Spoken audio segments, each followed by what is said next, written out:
ഇടവപ്പാതിയിൽ കുളി കഴിഞ്ഞു കടമ്പിൻ പൂചൂടും ഗ്രാമഭൂവിൽ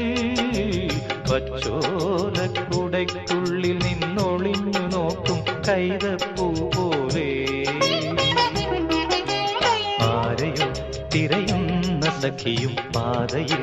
ഇടയുന്ന മിഴിയും ഓർമ്മകൾ പൂവിടും നിമിഷം ധന്യം ഏതോ കിളിനാദമിൻ കരളിൽ മധുമാരി പെയ്തു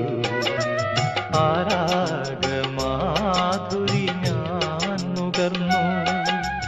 അതിലൂറും മന്ത്രമാം ശ്രുതിയിൽ അറിയാതെ